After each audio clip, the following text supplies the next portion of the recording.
And what I've done is review policies, training, equipment, deployment of resources, the strategic plan, and the role of the Chief of Staff. I intentionally set out to hear from as many people as I could in my engagement plan. I meet with my advisory team weekly, bi-weekly I should say, have continued conversations with various secular and faith-based groups. I'm committed to working with OPA to get community involved in training, get feedback from the community through surveys, getting insight from those inside the department by working with and listening to them. But there will always be more engagement to follow. I experienced over 100 meetings with community members and met thousands of people. I've done more than just listen, spent many hours at question and answer sessions, having many very honest and sometimes uncomfortable conversations, which I found very informative. I pride myself on not turning down invitations to community events, even taking a last-minute call from a 9th grade Grand Rapids public school teacher who wanted me to participate in a class presentation that her students were giving on police brutality. And I stood there for about 90 minutes and answered questions from a very engaged group of 9th graders. My observation is that people want good police service. I've heard the term over-policed and under-protected. Overwhelmingly, residents and businesses have told me mutual respect is critical to our success. And they absolutely want to see more police officers. They want those officers focused on important things, safety and making people feel safe. Our department has an excellent training culture, meaning we can successfully move the department forward with any changes we make now or in the future. In the past, some in policing have seen constitutional safeguards, such as the First Amendment's protections of free speech, the Fourth Amendment's protections regarding search and seizure and use of force, and the Fifth Amendment's protections regarding custodial statements as impediments to police work. To the contrary, proper constitutional policing is the key to trust and safety in our profession. Our department has a strong foundation, and numerous 21st century policing reforms were implemented before my arrival, including body-worn cameras, a ban on chokeholds, the requirement of members to intervene when they observe another officer using excessive force, and a prohibition on no-knock warrants. And speaking of a strong foundation, I have inherited an amazing group of people, some of whom are in leadership with me here today in the front row, including Sergeant John Mikowski, who piloted and now heads our homeless outreach team, is our individual who is pushing forward our crisis intervention training and has recently taken charge of piloting our co-response model. Lieutenant Jana Forner, who started in her role as head of internal affairs just before I started, and holds this department to exceptionally high standards in such a professional way. I'm extremely lucky that she was put in that position literally just weeks before I started. We have our head of community engagement and recruiting, Lieutenant Maureen O'Brien, who is an absolute rock star as far as getting out there and really showing potential recruits what a great career that this can be, and continually finding new ways to engage with the community. Captain Terry Dix is our East Service captain. He's going to be talking a little bit about our DICE program later today. Let me just tell you a little bit about the captain's character. When one of our officers was charged with murder recently, we went to morning roll calls to break the news that was going to happen. Obviously, an emotional thing for the officers to wrap their heads around. And we realized while the leadership was standing in that roll call that we had one odd officer, meaning there was an officer that would ride alone that day. Captain Dixon got in the patrol car and worked 12 hours on the street with that police officer, just like he was a brand new officer himself. Without blinking an eye, the entire shift. Lieutenant Dave Siver is here. I mentioned the excellent training culture. It's because of him that we have this training culture. He has created a training cadence that allows any changes that we bring forward to seamlessly be put in place so that our officers on a schedule can obtain that training quickly and efficiently and continuously. So as we make changes, and reform is a journey, not a destination, as we make positive changes in the police department, he has put a system in place to make sure that our officers can be properly trained in that system. Captain Joe Trigg will be talking about the DICE service area the DICE program in the South Service area, which he's captain.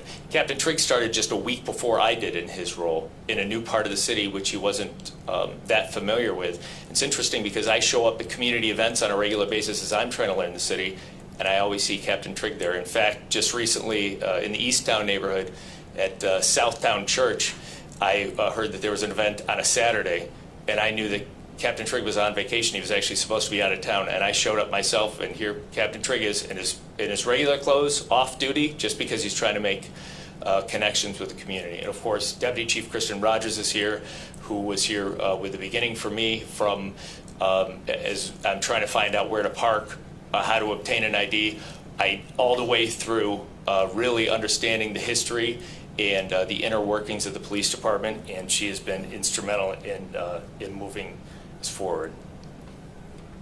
We are not immune from the same increases in crime that many communities are seeing across the country, and recognize that creating a safe community is not just the police department's job. Everyone plays a role. Our partnership with OPA is critical to our success, as is our connection to the city's strategic plan.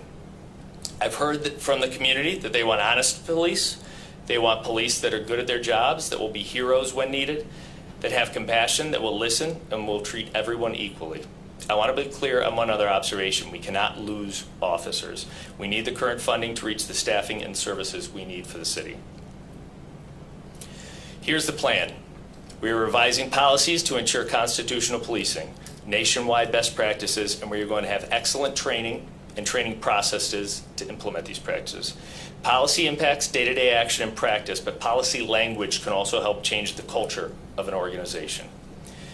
We previously had a policy simply called use of force. By changing the name and the purpose to put use of force last and de-escalation first, we're really highlighting the goal, which is of obtaining a peaceful resolution to every encounter. That doesn't mean that will always happen, because the reality is sometimes officers must use force to do their job for the people of the city, but this is an important change. Other language we're adding is a sanctity of life policy. Many officers would tell you the preservation of human life is their #1 job, but to see it in black and white on paper that no matter who a person is, their life is precious, and the preservation of that life is our priority as an important step for an organization. We are adding an explicit requirement and definition of de-escalation. De-escalation is what effective police officers have used for years to reduce the intensity of an encounter with such techniques as trauma-informed communication, acknowledging mistrust, tactical positioning, and using time as a tactic. Even veteran officers who have been working before this term was coined would agree this is the right formula for navigating intense encounters. We're making additional policy language changes, some brought to my attention through OPA, which conveyed concerns from a group called Campaign Zero, which is very active in advocacy for police policy. We're adding the requirement of a warning before deadly force, the explicit requirement that force was necessary, and requiring de-escalation and the opportunity to comply. Training to our new policies is scheduled to begin August 2nd. Trainers will participate in ride-alongs to better understand the functioning and culture of the city and the department, and they have graciously agreed to meet with community stakeholders prior to the training for discussions on what our officers will be learning. The topics include self-regulation, de-escalation, and the understanding and value of acknowledging historical racism in American policing.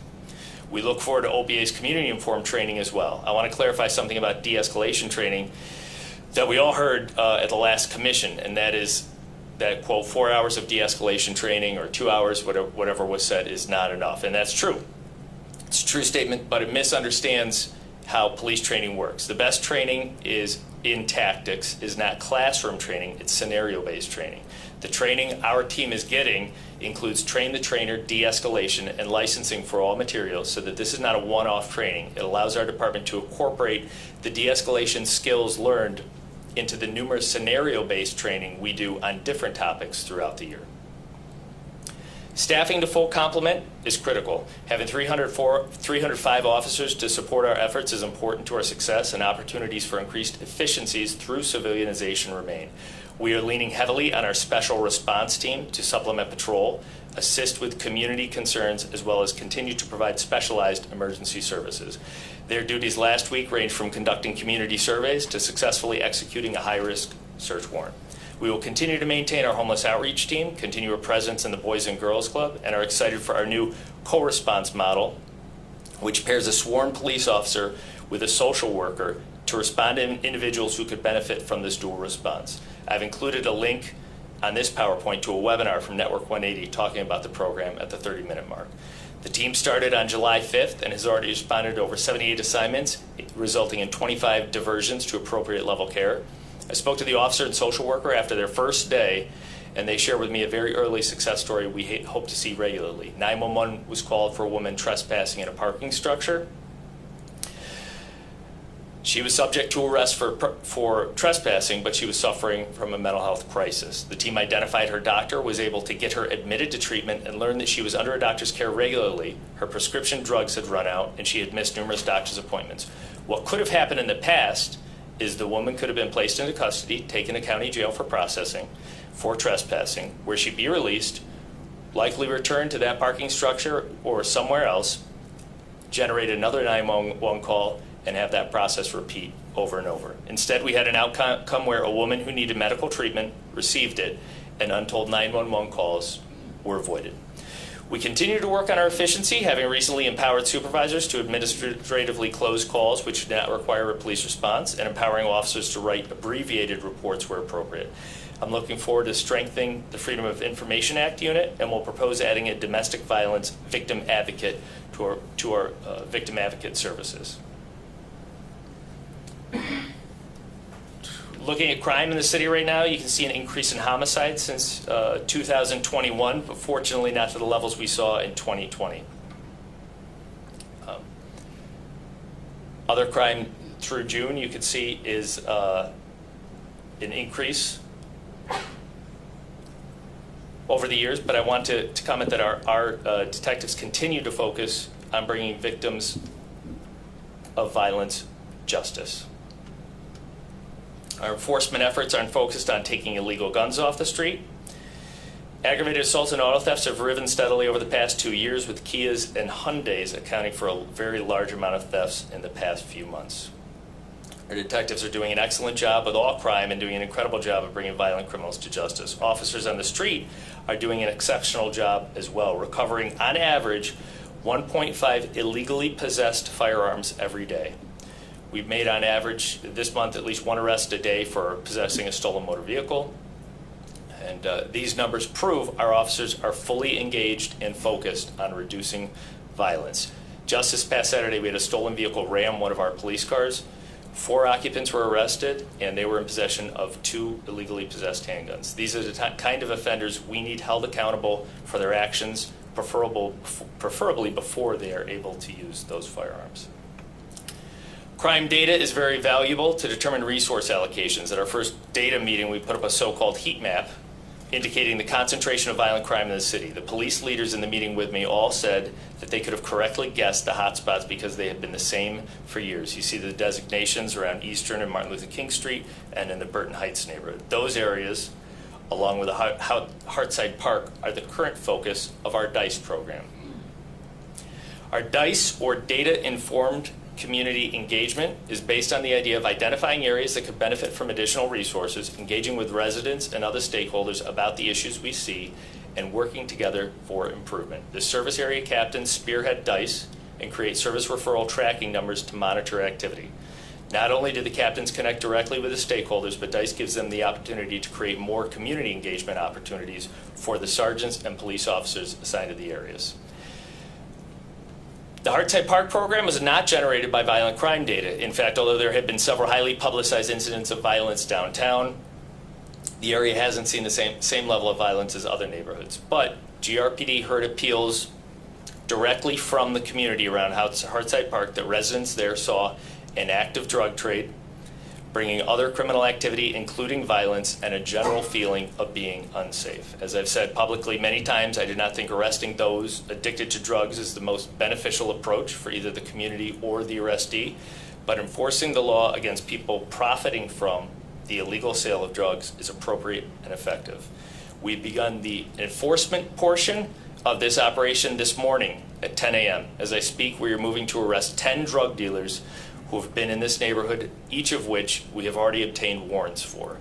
I anticipate seeing an immediate drop in criminal activity, and we want to send the message to the drug dealers that plaguing our neighborhood that Grand Rapids isn't going to put up with you profiting from destroying people's lives. We have also contacted our local missions, downtown service providers, and harm reduction organization Red Project to mitigate the potential impact this disruption of the drug supply on those with dependencies. I'm going to ask East Serviced Area Captain Terry Dixon to come up for a brief update on his DICE operation, which is getting underway.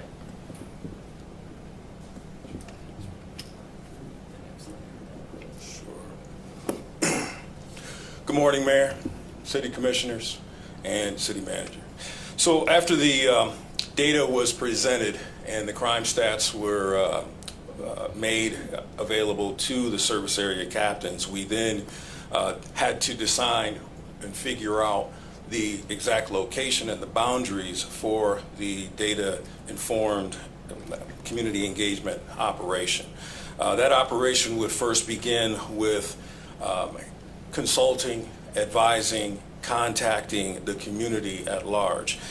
We began to do that with meetings with the neighborhood associations, the business associations in that particular area, and we also conducted foot patrols in that area, contacting or at least knocking on over 543 residents in the designed area within Burton Heights. Specifically on the map, as you can see it, quickly to the north, that first part down to Cutler, Buchanan, and Division. And we had noticed that a lot of the crime was somewhat originating in that particular area and then spreading south on Division all the way down to 28th Street with certain activities such as drug activity, whether that's dealing or using, and also prostitution. So our efforts to enforce or begin to combat that began with community engagement and then meeting with all the groups, some residents, and then on Saturday we moved into the area of our first enforcement activity in that particular area, which due to inclement weather kind of put a damper on that particular operation, and it did not really, it resulted in 2 traffic stops, 1 attempted traffic stop of a vehicle, a Kia, that fled from us, and also we assisted patrol with 3 calls for service before I ended up canceling that operation due to the weather. But moving forward, we will, and do have plans of additional operations as well as continued community engagement, foot patrols, and meeting with residents in that particular Garfield Park area. Specifically, my next contact will be on August 2nd, where I will attend the Garfield Park Neighborhood Association's event for National Night Out. So that will continue as well. This particular program will be moving forward for the next 3 months. During that entire 3-month period, I will be consistently evaluating and tweaking as we move forward in order to bring crime down in that particular area and make the area more safe for everyone.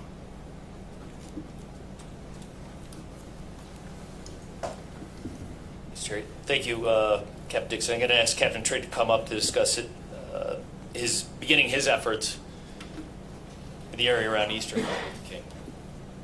Thank you, Chief. Thank you. Good morning. I'll save you from the redundancy of the program. Obviously, Captain Dixon explained kind of the details of what's going on. Obviously, my boundaries are different, as you see on the board there. So we're going to be working in those boundaries there. I think he explained the steps. The first step was the community engagement portion, which I met with at least 70% of my neighborhood organizations and kind of laid out the program, asked for their feedback on it, and actually scheduled a second meeting which is going to happen on the 11th of August, so we can bring more residents in. Obviously, this was kind of on something we got going quickly, but we want to get the community buy-in. We want to be able to present what this program is about and get their feedback going forward. I think as the chief mentioned earlier, with the south end here, our trouble spots have not changed. We know what they are. I think the only difference that I want to bring to it is the engagement portion. We talk about the engagement and engagement activities, but we need the engagement to make the residents in the neighborhood realize that we want the same things. And that's what I want to drive home, that we will both want a safe neighborhood. They want to live in a safe neighborhood and not just talk about it, but actually be about it, drive it home. And that starts with building the engagement to get people wanting to have those contacts with us to help clean up the neighborhood and those type of things. So like the steps, getting that message out to the organizations, the neighborhood organizations. The follow-up means we have the National Night Out that Captain Dixon referred to on April 2nd. I have 3 in the south end. There's some issues with time, but I'm going to try to get to all of them because I think the engagement starts with me. I want to be that part, so and bring the officers along on the path. So, but I want to be that initial icebreaker, even though we're in challenging times with the shooting in April that kind of stalled some things. But I know from being out there, overwhelmingly, I see the community engaging me and waving at me, and I think they want it, they're yearning for it, and that's what we're going to bring. And this program is going to help us identify specifically, where the crime is, so we can kind of exhaust our efforts there and see that the data, the information brought us to that area, and we're not just targeting a certain group. So I believe that covers the most part. Same thing as Captain Dixon mentioned, we're going to take the data that we get over a period of time, evaluate, and then kind of move forward, see what steps we need to take from there. So that's it. Thank you. Thank you, Captain Trick.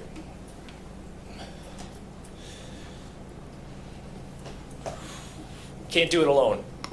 Whether it's our partners at Network 180, the Grand Rapids Fire Department, Private Security, Parks, Cure Violence, the Downtown Development Authority, other city agencies, we all have a role to play in public safety.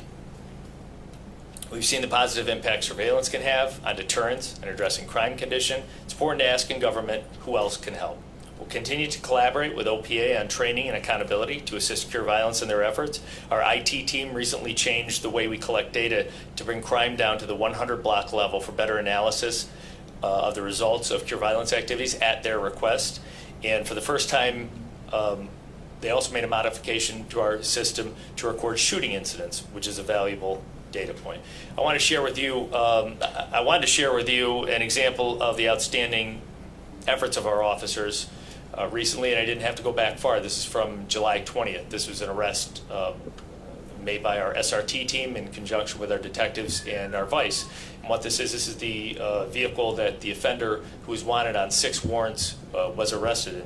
What you see there is something in a cup holder. It's a Glock 40.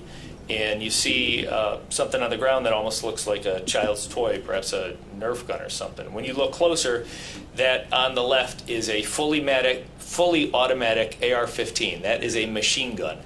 That has a 40-round magazine. Those bullets, 5.56, will go straight through the front and back of my bulletproof vest like it wasn't there. On the right, what you see in the cup holder is a Glock 40 semi-automatic gun. Highlighted with the red circle is what's called a Glock switch. There's a 22-round magazine, meaning that gun has 23 40 caliber rounds in it. With that Glock switch, it has turned it into a fully automatic handheld machine gun that is in his cup holder. You can empty all 23 of those 40 caliber rounds in under 2 seconds. That was an arrest that was made without any force being used. This is the sort of arrests that our officers are making on a regular basis, and I think we really need to acknowledge the excellent work they're doing, remaining engaged when we take these, especially these machine guns, off the street before violent offenders can use them. That's exceptional work. The plan for GRPD is to implement policy changes, train to those policies, and work with OPA on community-informed training this fiscal year, which can inform the evolution of public safety. The plan is to accelerate collaboration with other city departments and strengthen our connection to the community with our involvement in the SAFE Task Force. Cure Violence, Grand Rapids Justice and Governance Partnership, consider expansion of the co-response model and regularly report to the Public Safety Committee, and the Commission on our progress. Our update to the strategic plan begins today and will mold our approach for the coming years. Our success will be measured in community sentiment, crime data, feedback, training progress, co-response outcomes, and staffing and deployment progress. We recently authorized 10 Academy recruits. We have 9 currently in the Academy and are actively seeking lateral transfers to fill vacancies, with 3 already in the process. We're also sitting down with promising software vendors to maximize our efficiency during the recruiting process. I want to thank everyone in this city who's been willing to engage with me on making GRPD the best it can be. We need the city's support to be successful together. I've just been reviewing body-worn camera footage of officers who rushed into a chaotic shooting situation recently and saved the life of a young man, carrying him to safety as shots still rang out when rushing him to the hospital while providing first aid. You have a police department filled with men and women willing to run toward gunfire for the people in the city. I'm very fortunate to work with this group of real heroes, and I'm thankful every day I've been given the great honor of leading them. Thanks for your time. I'm happy to take questions. Mayor, if I could, before questions from the commission. Yeah, as we sure. conclude the Thanks, staff City Manager. briefing. Thank you, Chief, and your entire team. I too want to thank the chief for his work and the leadership of the department for their work, as well as all the officers in the police department in this very difficult moment for our city, where we are under constant scrutiny for not only current actions but past actions. We still have to find a way to balance the desires of the community and the desire not to be over-police and to have reform, but also have effective policing, because we still have a criminal element in our city that we have to address to make sure that people are safe and feel safe at all times. And this has been very difficult to keep a department motivated to continue to serve the public. And I am hoping with the chief's commitment, as you've heard today, that this begins, along with some of the other efforts that are happening outside of the police department, an opportunity for us to begin moving forward in addressing both current and past issues. And so I do want to echo what the chief recently shared about the performance of the department in light of all of the difficulties. I did get debriefed by the chief on the critical incident and saw firsthand from the evidence that the officer was in a very active shooting environment. There was an active shooter, and there was someone who was critically injured. And instead of waiting for the ambulatory services to arrive, which would have probably taken more time, because as the chief has indicated to me, they would not enter into that kind of acting and shooting environment unless it's safe.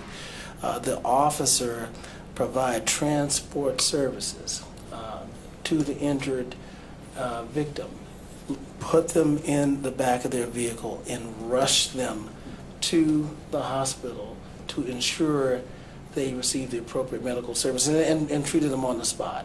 And that is the kind of brave, compassionate, and equitable policing, because the person that was doing the transporting, the victim was a person of color, different from the officer.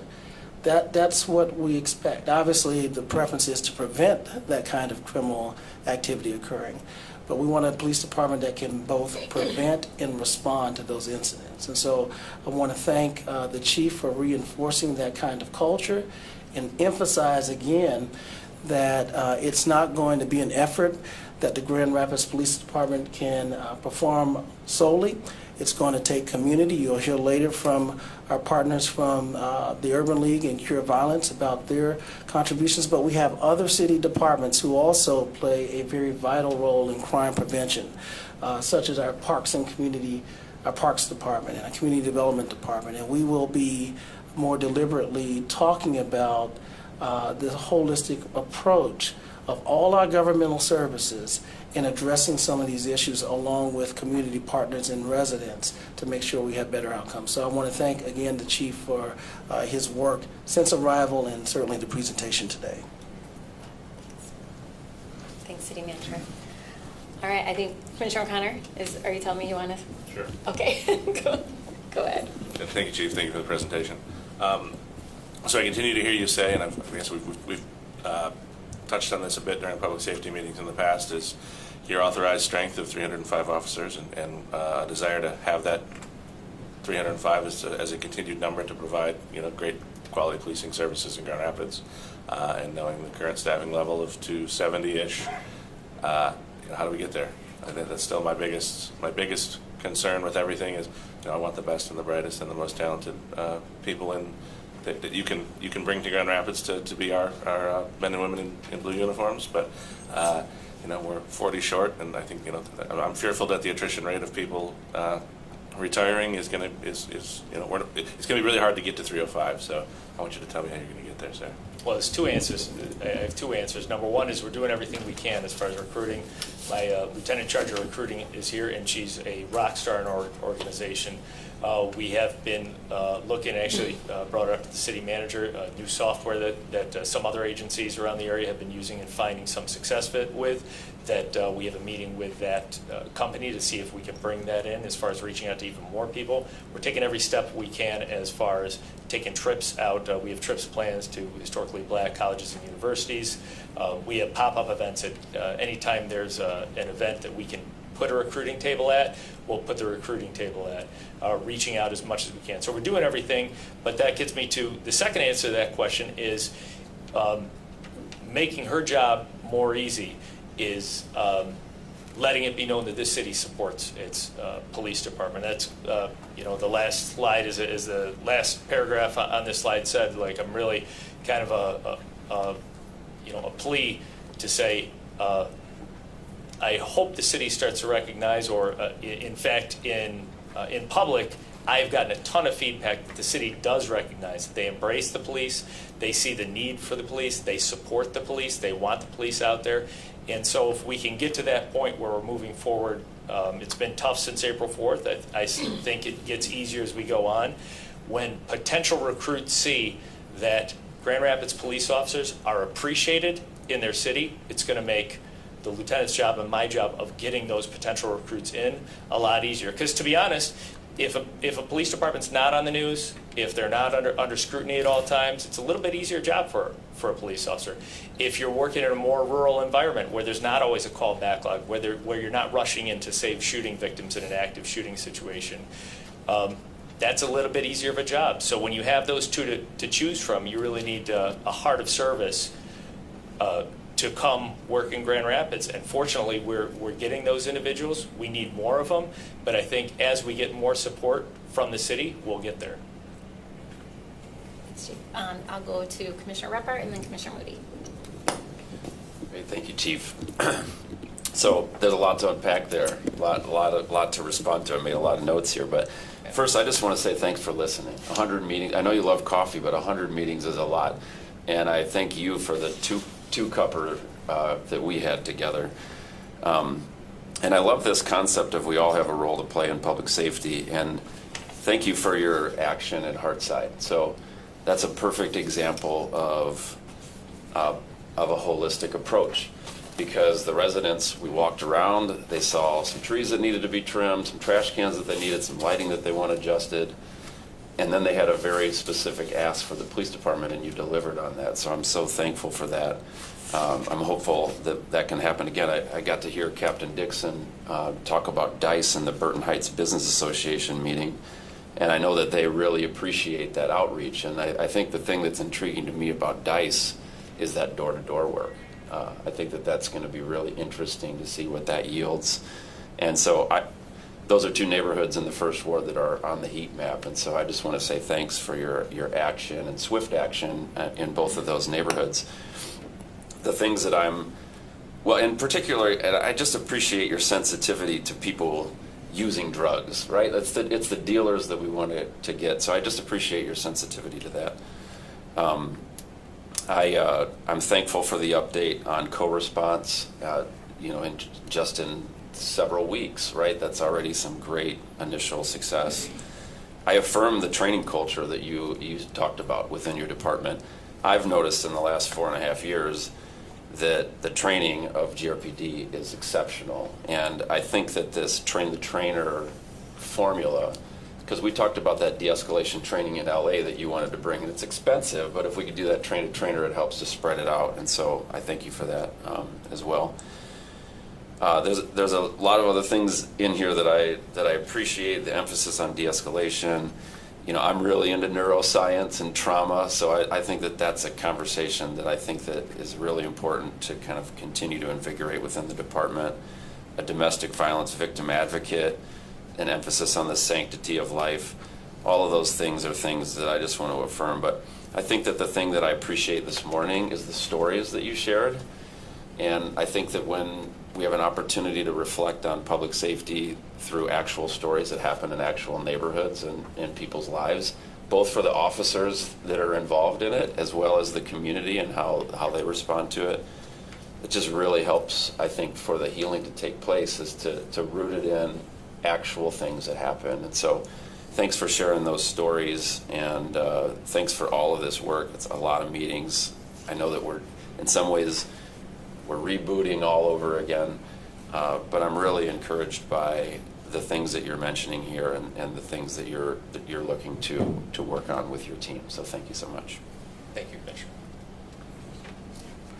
Thank you, Chief, for this report.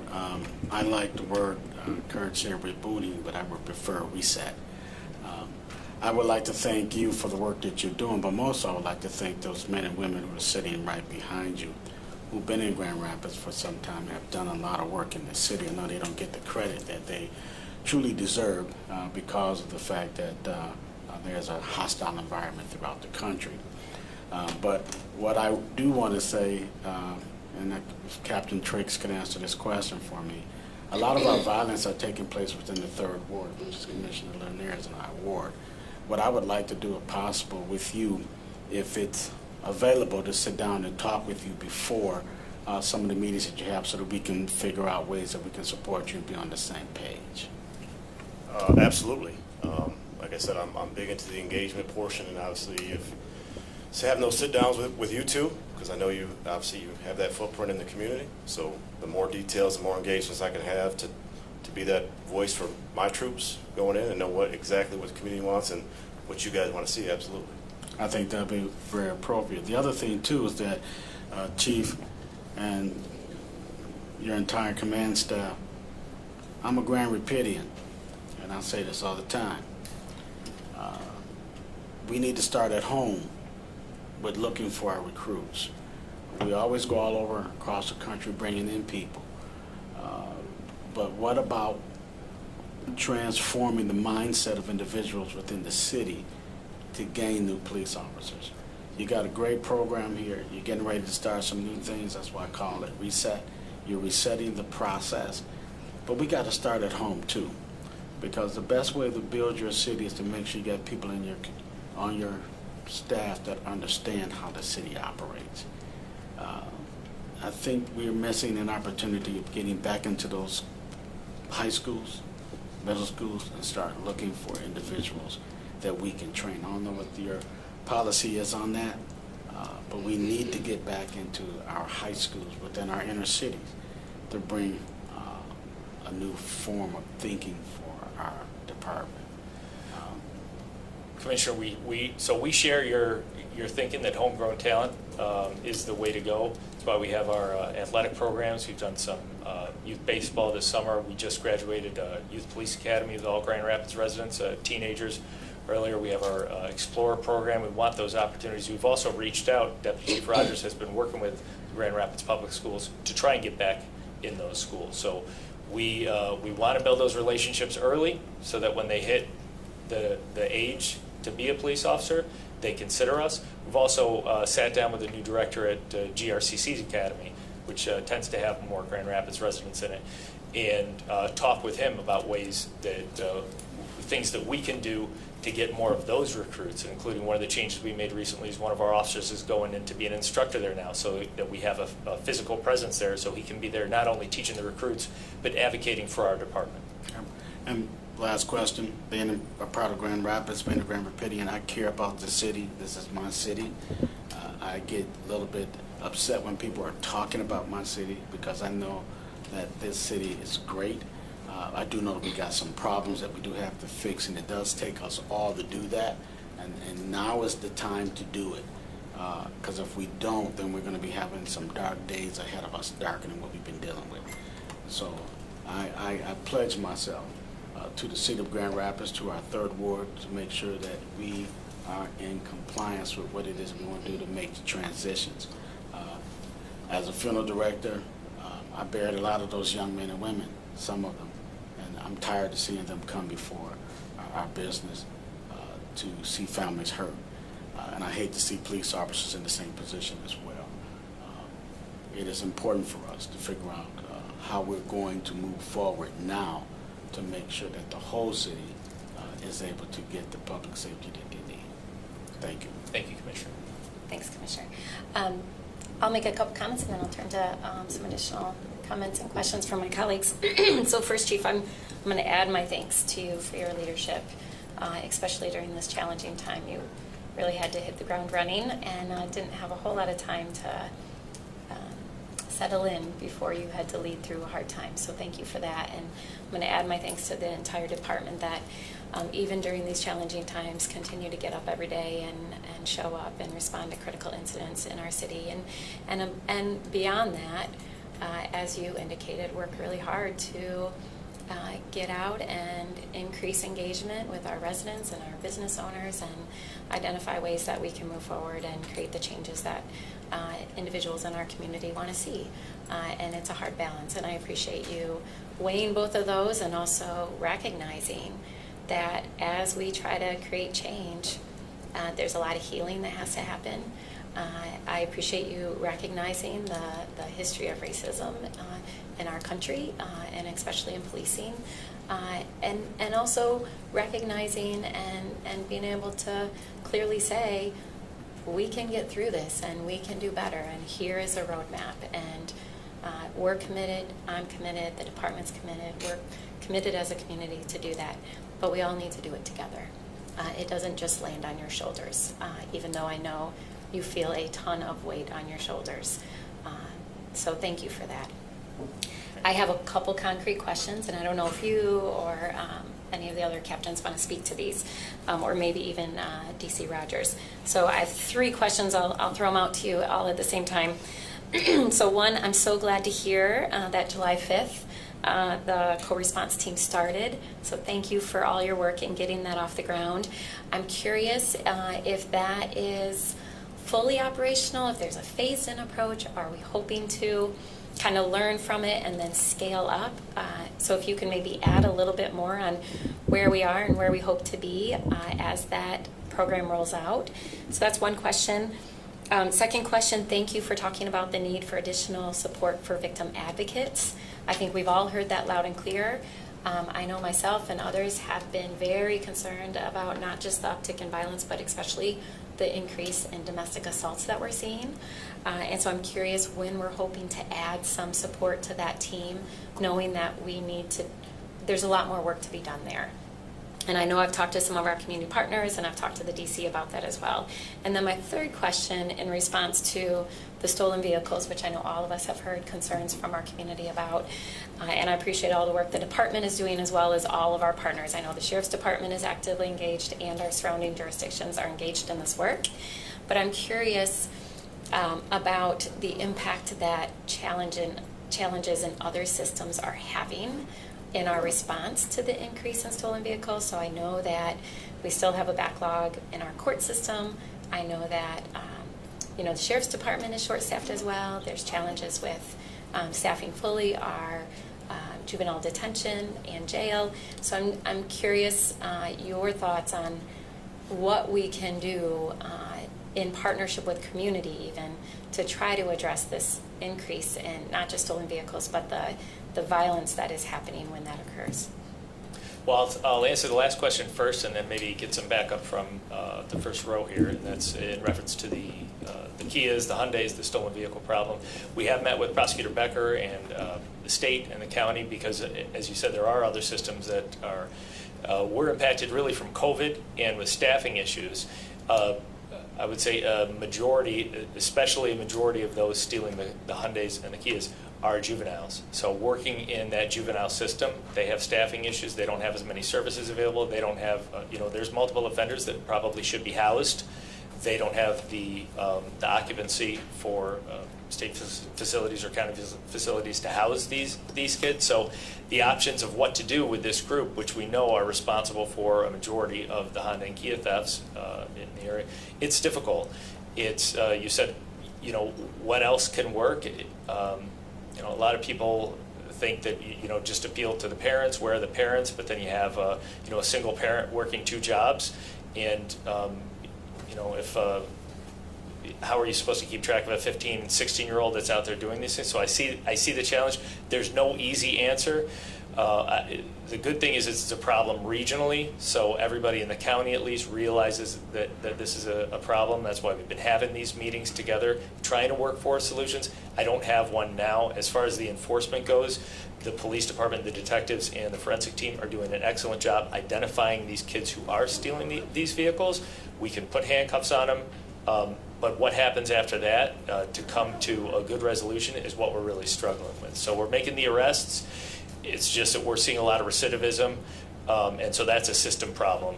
And I wish I had a more concrete answer as to how to get it right moving forward. But the last meeting we had, I think there were about 25 of us in a room talking about it, and nobody had the magic answer. And hopefully we'll improve as we move forward.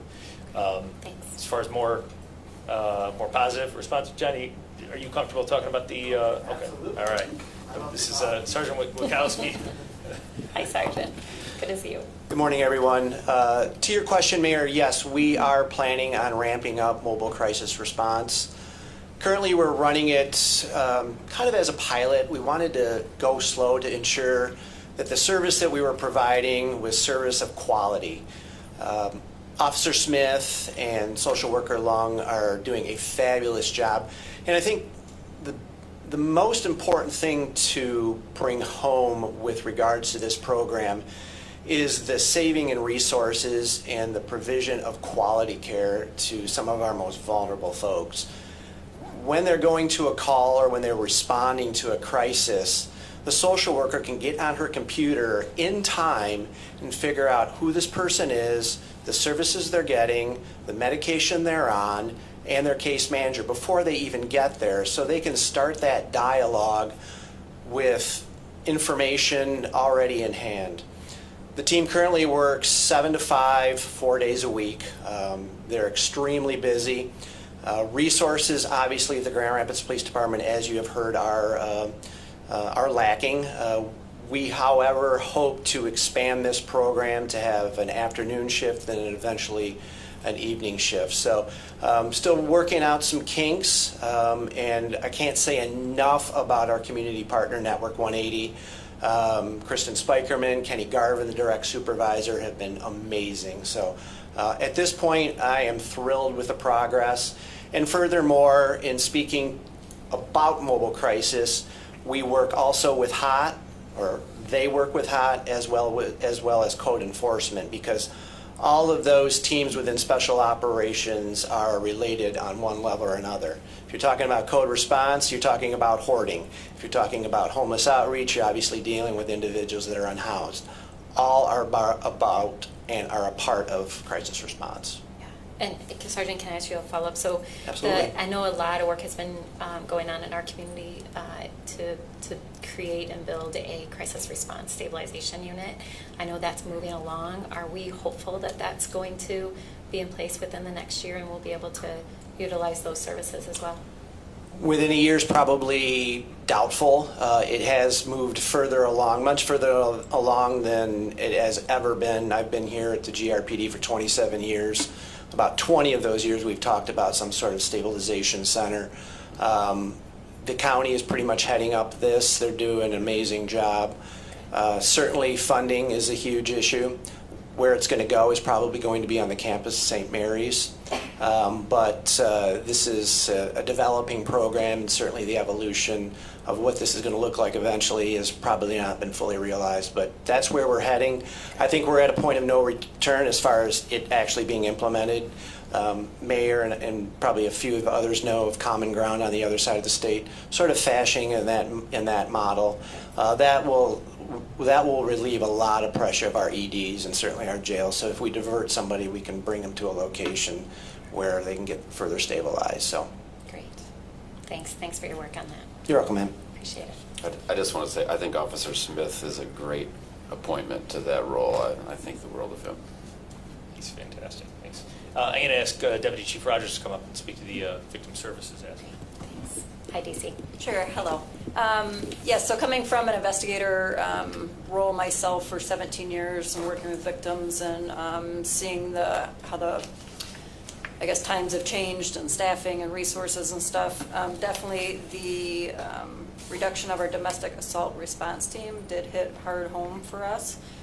We have an awesome internal victim advocate, Clarissa Novak. And so we've been working with her on actually creating additional positions within the police department. We'd like to move her to her supervisor role. And then we would create 2 victim advocates underneath her. Because what I think a lot of people don't realize is that staffing with police is just not on the road, but it's also in our investigations unit. It's within other areas within our police department. So really any police report that gets created that has a victim assigned, unless that case gets charged, that's the only time that they actually get victim services through the court. Otherwise, all of the other people that we interact with, they do not get any type of victim advocacy. So really, we need the people internal to reach out and act as a conduit in between our road patrol and our detectives, and then the larger picture with like Safe Haven or the Y or other larger resources that are out there. So really, I mean, they contact all the police reports that either don't get assigned or that don't get charged, and we really, like I said, need that conduit. And that's probably, I mean, right now we're looking at about 9,000 reports that we get in internal, and with staffing and other resources, I mean, we're struggling with about probably 5,000 that get assigned. So we really, there's several reports that need that attention. Okay, thanks. All right, Commissioner Lanier and then Commissioner Jones. Thank you. Thank you, Chief and crew, for your presentations this morning. Wealth of information. I have a lot of hearts on my PowerPoint here, indicating the things that I really like to see and to hear that's happening in the department. And I would echo the comments of the mayor that I am grateful that you did have a part of your presentation about the racism that existed in the history of policing, because I think that's an important message for the community to understand, the agency to understand, this body to understand as we're making decisions. That's part of it and part of some of the concerns we've heard from the community. So thank you for doing that. I have a few questions. I always seem to be the last one, and towards the end, and then it's like, we've spent so much time, should I hold back on my questions? Nope, go I ahead. always go back and forth in my head. So I do have a few I questions. still have 2 more commissioners to go. So I know, yeah. Have at it. And they're long-winded too, so. So I'll try and kind of go through them all, Chief. And you and your lieutenants and captains and officers and sergeants can jump in where you see fit. I'm still curious about the neighborhood policing model that was implemented and where things are with that. And your perspective on the strategic plan. The agency spent a lot of time developing it, so because it was recently developed, I'm just curious to know what modifications does some of what's in here make to that existing plan, or if you're planning to overhaul that plan. I am grateful for the activity of the social workers being teamed with a sworn officer. I'm curious to know if we are engaging them And I see victim services as not just domestic violence, but those who have been victimized in crime in different ways. So I want to make sure that that's a part of victim services, that that we're, addressing a plethora of victims. In addition to people who are witnessing crime happening in their neighborhoods, and then, seeing a dead body and then going back in and eating dinner and going to school the next day. Like, there needs to be some level of trauma-informed services provided to community and as a whole when those things transpire. So I'm just curious to hear about that.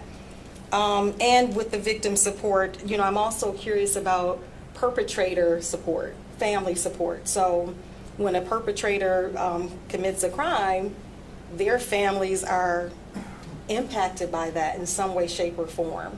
And, how do we help them to understand the system too, as they're navigating it for their loved one who has perpetrated a crime, because households and families are impacted by that. Thank you, Captain Dixon, for your time. I've, heard back from many of the businesses who are grateful for your engagement. Thank you for prioritizing that in the East Service Center. And to hear that you're knocking on doors and that your goal is to reduce crime throughout your service center. And thank you, Captain Trigg. I think Commissioner Moody said it well. I too am interested in having dialogue to see how we can support, and that's the same for you as well, Captain Dixon. So thank you for your engagement. And I think that this engagement is an essential element to the recruitment question and conversation, because when there is interest and there is trust that's built, the outcome of that will be, the interest in policing as a profession. And, I'll never forget taking my son at the time to a police banquet many years ago. And it was during a time when videos would be shown, and he left saying, I want to do that. I want to be an SRT. And since then, he has gone to that banquet and reminds me about it every single year. Now, he's changed career aspirations 5 times now, but the idea that he was exposed to something and made a decision about it is important. And so if he were to circle back to policing being of interest for him, then, it's because relationships have been built every single time he's at the banquet. And I'm appreciative of the data sharing that is occurring with the community, so neighborhood associations, as well as a partner like the Urban League and the Cure Violence. Thank you for showing the weapons that were retrieved and going in depth about kind of the nature of the weapons that are there. I think it's helpful for us, it's helpful for the public to understand the significance and severity of what's on the street. Excuse me. And, so I'm curious, I think I had heard a number about how many weapons are being confiscated off the street, so I'd like to know a little bit more about that. City Manager, I'd like to kind of address comments that you made, because I do think that looking at public safety holistically is the key and the answer. As the former chair of SAFE, that's exactly what the model requested. That's exactly what the model was created and designed and supported. When you look at the peace pillars, it crosses all different areas. So when we're talking about Grow 1000 and employment for young people, that's in there. When we're talking about having recreation and parks, that's in there. Data sharing, policy changes, all of that's in there. And having models like Cure Violence is also a part of that.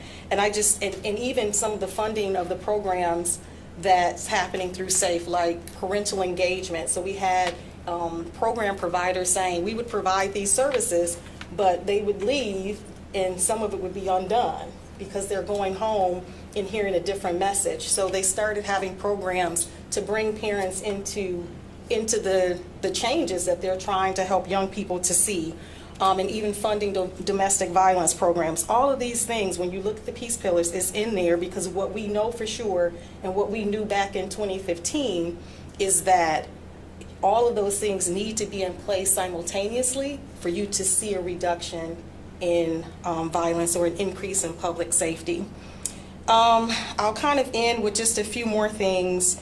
It was a delight to hear, and I think I have heard these conversations by having one-on-one conversations with members of the agency, but I think it's important for the community to hear it as well, that there's a priority for engagement. And I heard that from your captains, Sergeant, I know Lieutenant O'Brien, who is a rock star. Thank you for calling her that. You know, she appreciates that, and I think that, you know, the DCs also are, you know, heavy on community engagement, and I'm happy that that exists right here in the Grand Rapids Police Department. And then I think I'll just mention that there are families, and I think you started talking about this, that are struggling right now.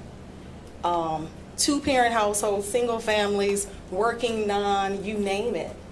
They're struggling with what to do with their children who are of age and in independence, you know, where they can have access to things that the families don't want them to.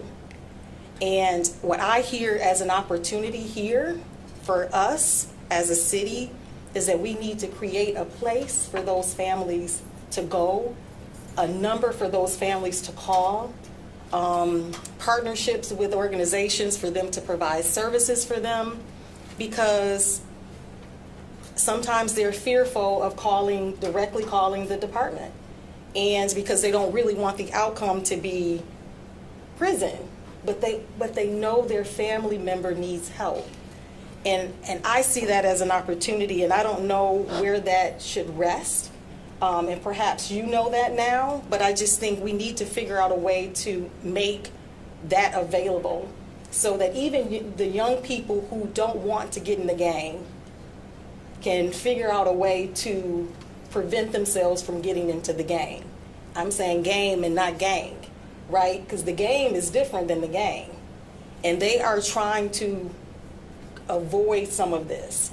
And many of them are carrying these weapons, at least conversations I have had, because they fear for their lives too. And so the solution they think is this, and we know that that isn't the solution. But if someone else is carrying the weapons, what should they do? And so I'd like to kind of hear a little bit about that. I thank you, Commissioner Isasi and the other co-chairs of SAFE for the gun buyback that's happening next week, because I think that is a way to be able to say to families, if you see it and you want to get rid of it, here's a safe place for you to be able to do that. So I'll end there. Thank you. Thanks, Commissioner. Can you repeat the question? Chief, I know Commissioner Lanier had a lot in there, so maybe just highlight. I have my questions now. Don't play. I have them. I'm sure I heard a question. This may require a one-on-one session with you too, but. New PowerPoint. A 2 coffee meeting probably. Commissioner, I tell you, so to address what you mentioned at the end, I really liked what you were saying, and I agree with what you're saying. And kind of what I mentioned earlier is, you know, with this group of kids that are stealing cars, sometimes driving around with guns, committing other crime. What I've heard from some people is, you know, where are the parents? We got to hold the parents accountable. Parents, and then you look into it, and it's a single mom with a couple kids, 2 jobs, and my mom was in that position. And she didn't know what my brother was doing. He ended up going to prison. You know, it's the same, it's not that easy. It's not an easy. But I think you're suggesting, I agree, that we can't do it alone, the police. There are more out there, whether it's Safe Task Force or, you know, we're working with Cure Violence.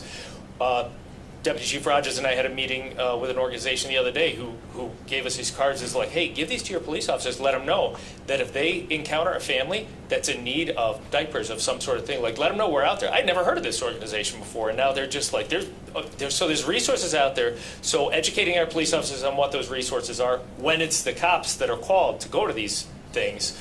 But I know that there's people that don't want to call the police, and there's other things out here. Now, also, our police officers carry cards with them that I think it has the 211 number, but it has a list of services available. So they are a conduit to other services, other city services that, the police aren't always the answer for everything to get there. I know we can do a better job of that, so any help that we can get from everybody else in city government to, because I know we can play a big role, and it's usually the police that are out there at 4 a.m. in the morning and nobody else so we can get there. Neighborhood policing program, it's still in effect. I think the DICE program enhances it. The problem being that we currently, I think, have 274 total officers. We don't have that as many as we need on the road in patrol, definitely. So to say that every beat is covered isn't there. But the DICE program does give the captains the opportunity when they have these meetings to bring the neighborhood officers in to meet the community, to meet the stakeholders, meet the business owners, the residents, et cetera, to enhance that. It certainly would be easier to have more patrol officers to do that, and it would be more personal. Right now, there's just a bigger group that they're trying to meet. As far as victim services, you mentioned, we talked about the domestic violence. Our current victim services, it's more than just domestic violence. It starts with homicide, unexpected death, they call it, whether that's a suicide, murder, or simply an unexpected death. They review those reports every day. They contact the families. Sometimes they go out actually on scenes, to homicide scenes in real time, and go meet with the families, the impacted people. As far as services for others, you said like offender services. Like, I know that there's an impact. You take a father out of a home and send him to prison, there's a big impact there. I don't know, I guess I'm not educated enough as to know what resources are available here. I know that we certainly could be a conduit for those resources. I don't know if the public defender's office, if there's others that are already doing that, but I mean, let's face it, it's real easy for a police officer involved in these things to hand a piece of paper to everybody on scene, say, okay, we're leaving, we're not the answer for everything. Here's this list of people that are more than willing to give you guidance, give you assistance, give you help. So that's something that we'd definitely be willing to do. The gun recovery level is astronomical for what we've been going through. To know that these officers are still engaged on average 1.5 illegally possessed guns. That's someone who has a gun on them, who's either convicted felon, unable to do it. Those images which I showed you of the 2 fully automatic weapons in the car, they then, our officers, our SRT team then did a search warrant on that individual's house. There were 4 more guns, 1 of them fully automatic, 2 of them ghost guns, which means they had 0 serial numbers on them, so we have no idea where they came from. So obviously we contacted the ATF, and they're involved to take this offender to federal court as well. But to think that on average 1.5 guns every single day, Grand Rapids cops are getting 1 or 2 guns off the street from people illegally possessing them. And we don't have officer involved shootings every day, and these are extremely dangerous encounters, but they know how important it is to get these guns before these guns are used. So that's all the jumbled notes I have. If there's one that you think I missed, but I can come back anytime. Thanks, Great, Chief. thank you. Thank you, Commissioner. Which I will just echo what you said, Chief, and which is why many of us have said for a long time we need more and more aggressive common sense gun laws in this country. So, and then, Chief, your response made me think of something. We still have a volunteer victim advocate. We do. Trained team, right? And they will share community resources. It's been a while since I've talked to them, but Correct. Okay. Yeah, we have a response team that goes to any unexplained death, even more than homicides. Right now, Clarissa is working with all crimes other than domestic assault. So that's what our proposal is, for 2 additional advocates under her. So one would do all crimes non-family related, and our family service team, Holloway, which includes domestic assault, it would do any type of family crimes or any report that actually, like I said, is not even assigned to a detective. So needed resources, Arbor Circle information, Wedgwood, I mean, anything like that. all the way to like SEPTED, like how to get somebody in contact with our housing code. I mean, it's just somebody that would know all the ins and outs, that can really have the time to talk to or meet with victims to say, hey, if you're struggling with a teen, or you're struggling with keeping the lights on, or you're struggling with, I mean, just anything. So that's where we feel like we are in a deficit right now with the ability to do, based on just the number of cases that are coming in, the investigators, and when things get assigned. Great. So.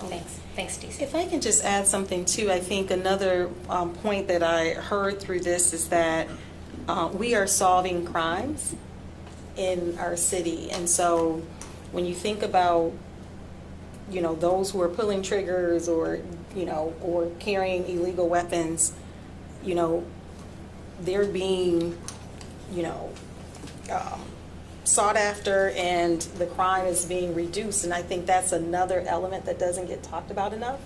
So, when you kill someone in the city of Grand Rapids, there are consequences to that. And I think that's another message that's important for families and young people to hear, that you don't just shoot and that's the end of it. This isn't a video game. Yeah, absolutely. We've had, unfortunately, 16 murders so far this year, made arrests in 9 of them, and 9 people going to prison on them, and I anticipate the other 7 will get cleared as well. Excellent detectives here. This is not the place to mess around and commit a gun crime. We will find you. Which is important for the family of the victim. All right, Commissioner Jones, and then Commissioner Isowski. Thank you, Mayor, and thank you, Chief, for your presentation on this morning. I want to begin by acknowledging the presence of 2 realities, I think, in our community, and this is, I would say, well before you mentioned in your presentation the year 2020. I want to suggest that we have been sitting in and dealing with both tension and trauma probably well before 2020, both from the perspective of your officers, as well as those of us who sit on the dais, as well as those in community. And tension is defined as the state of being stretched tight. And I think that I think each of us has a story, each of us meaning those of us up here, our officers, as well as those in community, about the very real tension that exists in our community, even today, and of course how it was exacerbated on April 4 and beyond. And I also tend to believe that tension leads to trauma, and that whether officers want to admit it or not, I think that officers have been traumatized. I think the community's been traumatized. I think we up here have been traumatized. And so we are in uncharted waters, and I just want to thank you for your continued leadership for such a time as this. I don't think there's anything that could have prepared you for your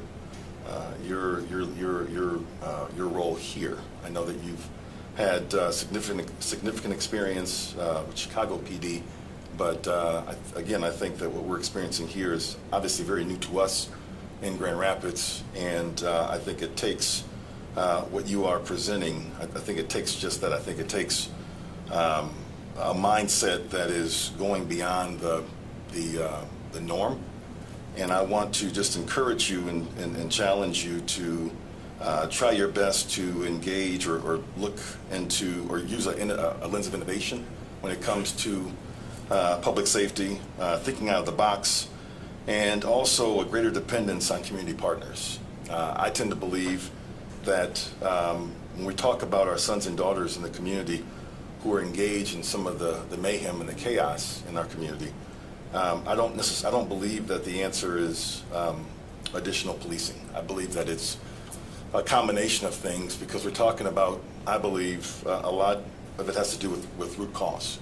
So these are elements that there's nothing an officer can do to address some of the historic inequities that have plagued our country, that have gotten us to the place that we are in terms of the outcomes and some of the behaviors of some of our community members with regards to possessing guns and again engaging in chaos and stealing cars and such. These are things that, again, I don't think any of your officers went, when they went through the academy, were trained on how to deal with root cause. And so I think a greater dependence on community partners is critical if we are to turn the corner and be a community that is deemed as safe and feels all the more safer. I think you mentioned that there was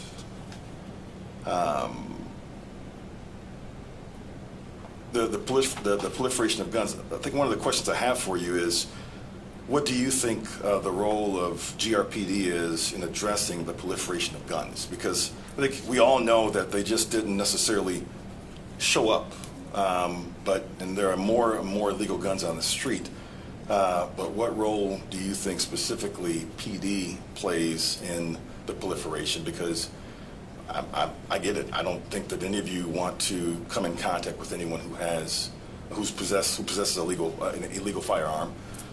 Nor do our neighbors in community want to be in a community in which folk are walking around and driving around with illegal guns. So we'd just love to hear from you on that first question about the role of PD. Well, there are, obviously in Michigan, the gun laws are fairly more relaxed as compared to other states, so there's a lot of legally possessed guns. I believe Commissioner Lanier mentioned the gun buyback program. You know, we had a 13-year-old killed a couple months ago from a gun that was just laying in a grandfather's house that I don't know if they even knew it was there or whatever, but it's those sort of opportunities to take those guns that at one point in time were legally possessed off the streets. I've mentioned the amount of illegally possessed guns by people that carry them, potentially because they intend to use them in some other crime, that the officers are doing a fantastic job. And then you have the even more extreme, these literal machine guns that exist, and we're working with our partners in ATF because it's those sort of guns that end up either in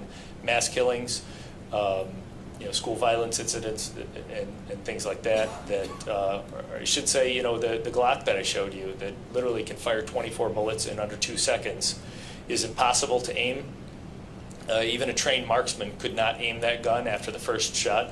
So within 2 seconds, you have bullets literally sprayed all over. They could go into houses occupied by kids, etc. So getting those extreme guns off the street, I really do think that there is a role for law enforcement in getting those illegal guns and letting people know, advertising to people that if you get caught with one of these guns, you will go to prison because it's extremely dangerous. This is how innocent kids get killed all the time by those sort of weapons. So we do have a role, like you mentioned about root causes. I'll be the first to admit the police aren't the answer to all of the issues regarding crime activity, and if that means that we can be a partner in some of those, in doing our part to assist in fixing some of those root causes, I'll be the first to say I'll stand next to somebody and nod my head, give support, whatever it is I can do to support the people that are really working hard for those root causes. We're all on board.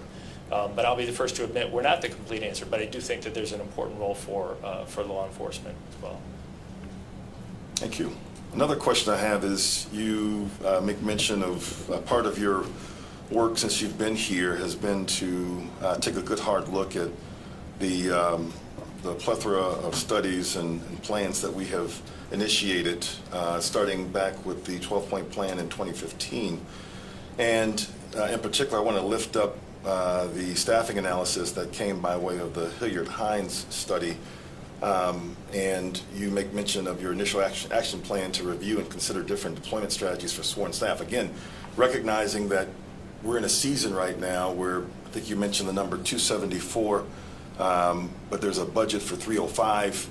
I want to suggest that a lot of the issues regarding trying to successfully recruit potential officers has to do, unfortunately, with our current state. And I think part of the collateral damage and the unintended consequences of an officer-involved shooting. This is what I've seen in Minneapolis. I've seen this in Louisville. I've seen this in Chicago. I've seen this in St. Louis. And so this is nothing new in terms of the struggle for departments to recruit, to attract recruits for policing. But just, again, some of your thoughts about the potential of taking an even harder look at the current staffing model and giving real consideration to what Hilliard Hines suggested in 2019 in terms of their belief of how we can properly deploy our resources. Yeah, I did look at that study when made some of the changes, including the civilianization, which is something that's under contract negotiation right now. So we're looking to take a few spots that we think could be civilianized from sworn police officers. So that would immediately give us a benefit of more officers on the road. Case management practices and let's see, civilian staff, alternate response strategies. That's kind of what I mentioned about. We're looking at two things. Number one, we're looking internally at the detective unit, the level of solvability of cases that come in, because traditionally every case has been assigned to a detective. Even if you read the case and you realize there's no witnesses, there's no evidence, there's nothing, we're never going to find this stolen lawn ornament or something like that. It would still go to a detective. So I've asked the detective team to give me a list, a threshold that I can sign off on and say, we're going to reduce the administrative burden from the detectives. We're simply not going to sign these out, which is just an administrative savings of time.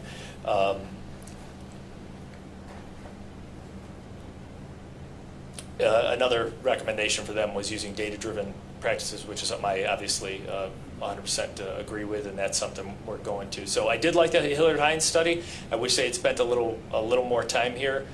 There's some dissension internally from the department that they didn't spend enough time. I've spent a lot more time and been living it. I have also met with all my command staff, most of them actually individually, to talk about the potential for other deployment strategies to be more efficient. And I think opportunities will exist for that down the road. But with the staffing level at 274 as it is right now, we're kind of in this position where if we had 10 or 20 more officers in the street, if we could get closer to that 305, we can open up the considerations for redrawing the map, or et cetera, and making better efficiencies, but we're just not there right now. But it's, like I said, it's a journey, not a destination. So as those opportunities present themselves, I certainly will consider them. Got one more question for you, final question. You used two words that stood out to me that I think very much encapsulate the mindset of our constituents, of our neighbors, as well as those who occupy businesses downtown. And I come back to this word tension. Use the words over-policed and under-protected. That's a hard place to sit because, to your point, there are those within our community who feel as if there's too much of a presence, obviously, and there are those who feel as if there's not enough.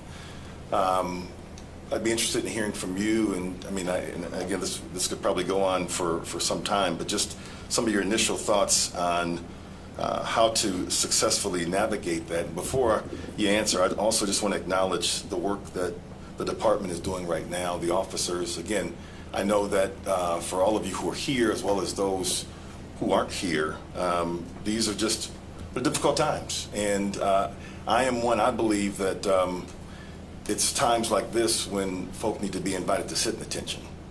Because for a lot of us, we don't have a choice. And so I think that there's a real growth opportunity to sit in attention and really get to a place where we can hopefully get to a better understanding, but also there's a lot, obviously, that's involved with how we got here, but I think this really, again, encapsulates it well, because I think this really describes our community.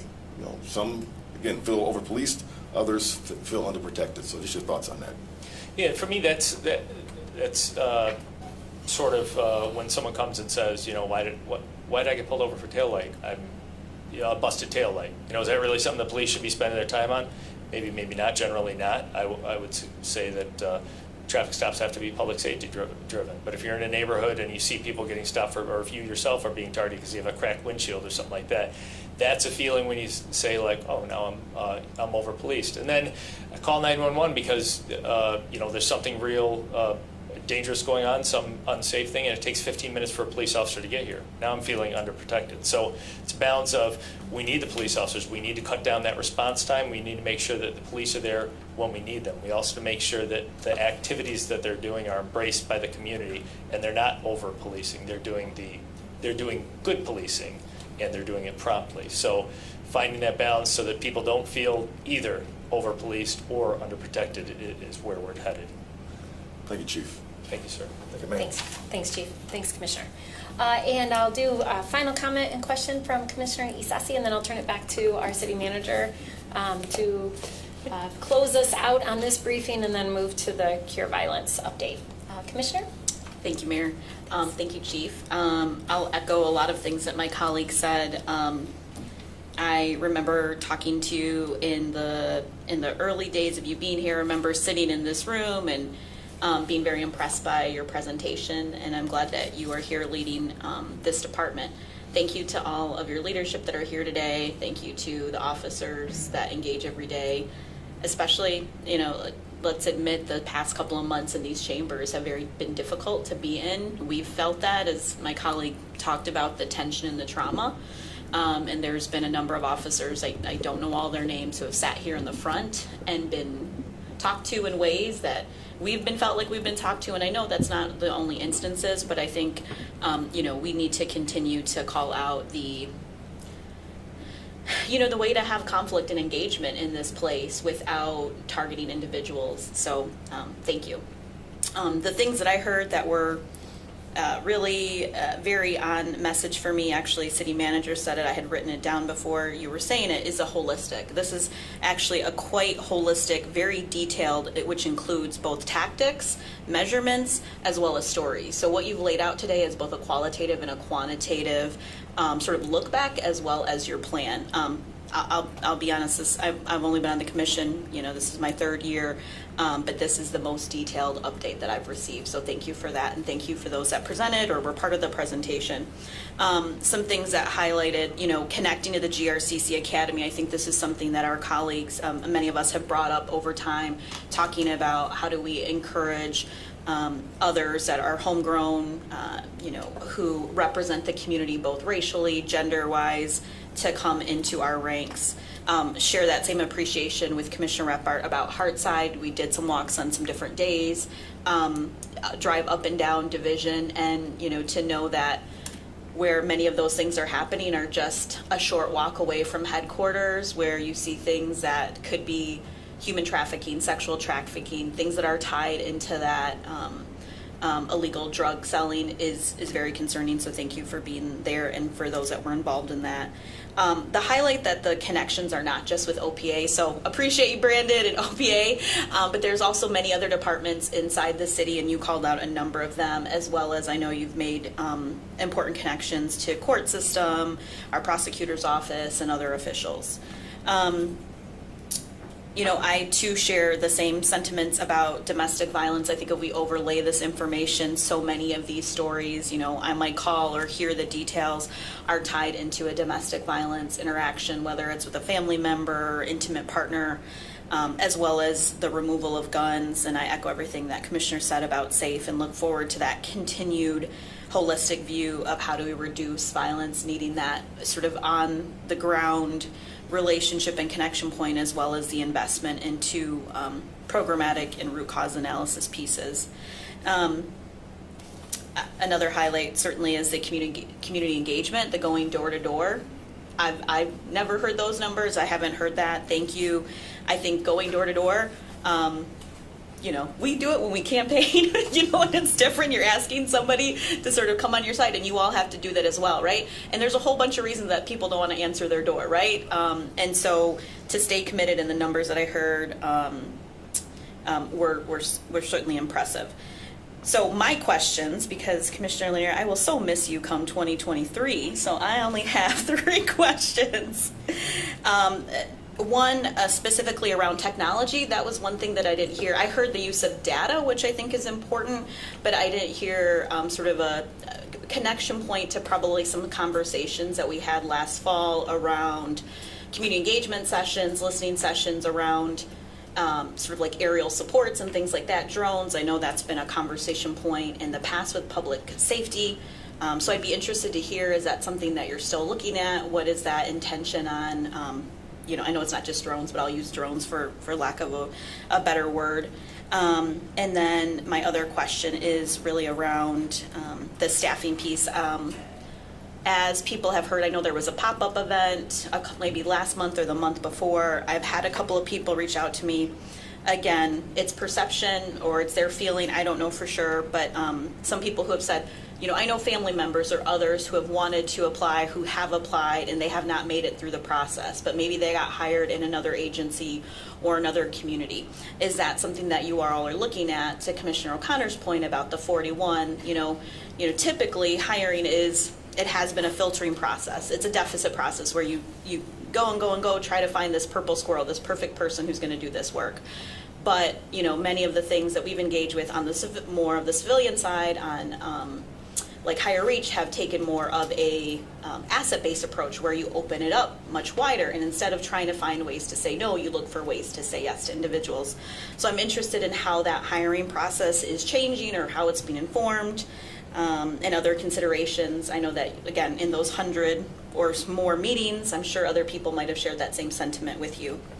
And then my last, topic is just really something I think we've been challenged with on the commission as a whole, as a city as a whole, but certainly I think the police department has been as well, is how do we combat the misinformation that is happening on social media in places? I know at one of our commission meetings, I had somebody write me and say, the Grand Rapids Police Department is arresting individuals and you're blocking people in there. And I was in the chambers with you at that time. And what I so worry is that somebody sees that, that's their sentiment. How do we combat that appropriately? And maybe maybe we can't combat every single instance of that, but I do think so much of this plays out on social media, so much of it plays out where it's like an absolute versus trying to understand what happened. I think that happened with the case of some of the motorcycles or the fake motorcycles or whatever they're called, right? Of, kids who are riding around, and really it was... So I feel like there's a lot of misinformation that happens. Maybe even to this point, sometimes feelings about being supportive or not. If I think about what's been in front of us in this dais over the last year related to the department, I think everything has been approved. That hasn't been the case for every single maybe agenda item, and I'm not going to say it's been unanimous, but thinking about the COPS grant, thinking about things that were investments in vehicles. And so, I'm just very concerned that there's so much misinformation that is happening. How do we manage that? I know we have world-class communications. You also have individuals that, do that work. But I think that is oftentimes people read that, they trust that more than maybe something that we would say, something that comes out from the city. So how do we counter that to continue to build up better relationships in Grand Rapids? And regarding that misinformation, one of the worst days I had on the job here was the day after we had a 16-year-old boy that was murdered, and the following day there was all this chatter on social media. The police department's not doing anything because the offender's white and the victim's black, and it just blew my mind and brought me to a whole new reality of what we're facing, because the opposite was true. We had officers that hadn't gone to sleep yet, that were working around the clock. We had dozens of police assigned to find this offender and bring him to justice, which eventually he was located in Georgia with outside assistance. So, but I just couldn't believe that we were in a place that social media would actually get traction, that people would believe that the Grand Rapids Police Department just gave up on a murder of a 16-year-old boy because of the color of the offender's skin and the victim's skin. It blew my mind.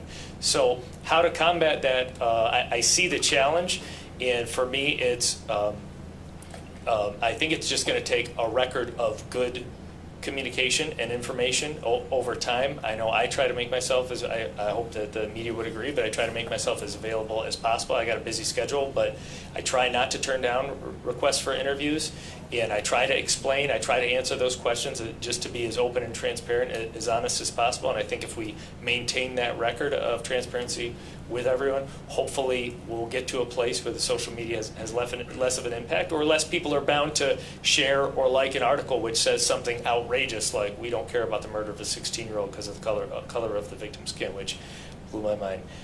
As far as the technology piece, I would say the drones definitely still are on the table. Drones are great at finding missing kids. Having a good vantage point for a large-scale gathering for public safety purposes, not necessarily police-related, but for just public safety in general. Finding an offender who's running through the woods or something like that. So there is, Axon was in town recently. That's our vendor for our body-worn camera system, and they were showing us some new things. They had some drones that they wanted to demonstrate to us.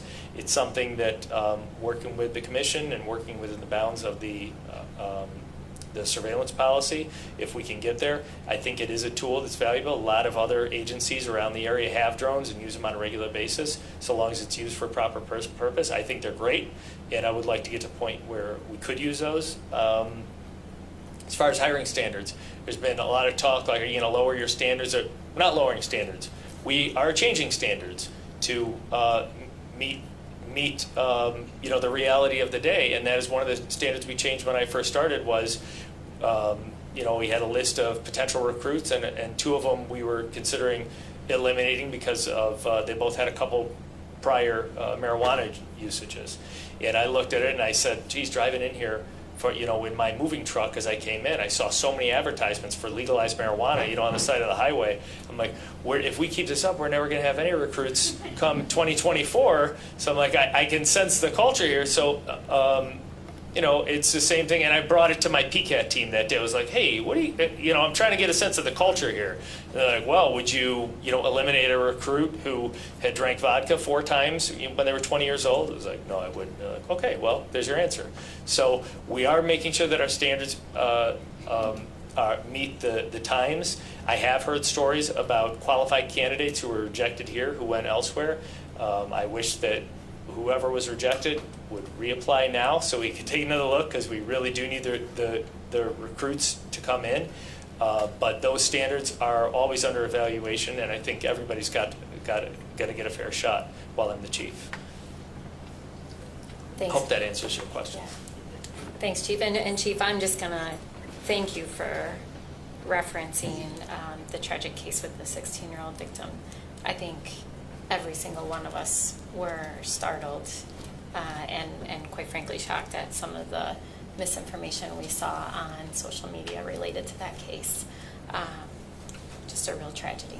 So thank you for referencing that. All right, City Manager, I think we will close this briefing. Again, I add my thanks. It was incredibly comprehensive and thorough, and I know a lot of work has gone into this. It was on your agenda since the day you started, and I appreciate all the work. So, City Manager, you want to close before we move to cure violence? Thank you, Mayor. And just a couple of action items that you can look forward to that will help advance the Chief's effort to build engagement and communication. We've talked about upcoming meetings of the City Commission and having an opportunity for more resident engagement and not just public comment. So you'll have to get more formal information, but we will be reinstituting our community nights out. I want to thank Doug Matthews for helping to organize those ward meetings, and we will have an opportunity to preview the National Community Survey, as well as information regarding policing prior to the start of those meetings. So we're at 5:30 on till 7. That'll be the engagement aspect, and we'll do regular city business and vote, and that engagement will serve as a more effective way to have deliberative dialogue, to Commissioner Sassi's point. And the first meeting will tentatively is planned for August 23rd in the first ward, September 20th in the third ward, and October 18th in the second ward. Those are the tentative plans at this point. And I again wanted to emphasize the team approach to this. The police department's done a lot of good work, but I want to thank my executive team also for the supportive work in this presentation, all the staff there, as well as the many other departments that contributed to this. Thank you, Chief. Thank you, sir. Thank you. City Manager, did you want to also tee up cure violence? Or should I invite Mr. Brandon Davis up? I see he's on his way. All So, right.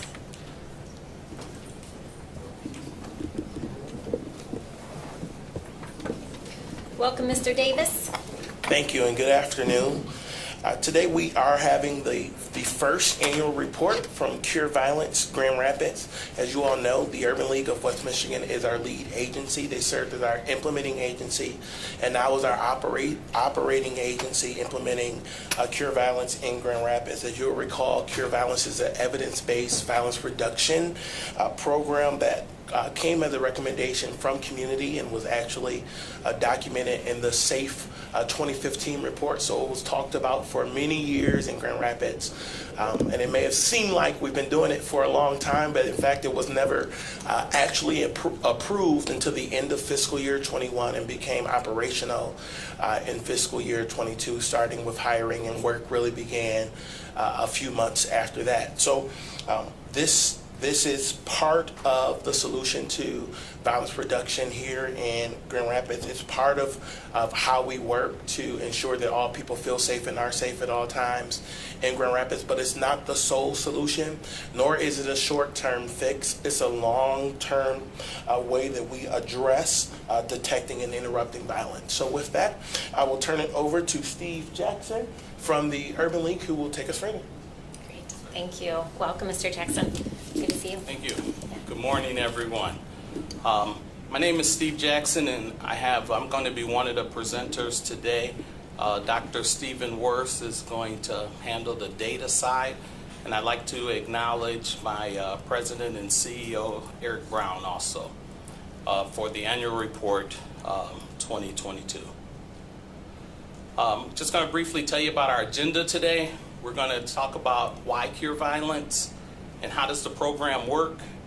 We're going to touch upon the three main points that we try to get across every day is detection and interruption, identity and treat, and then mobilizing the community to change norms. We're going to talk about some outcomes and some achievements to date, and then we're going to have some questions from you guys.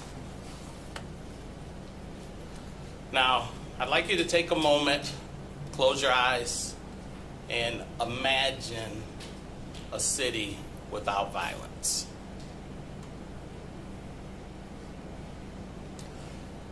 I would like you to open your eyes and imagine our city without violence. And we believe with our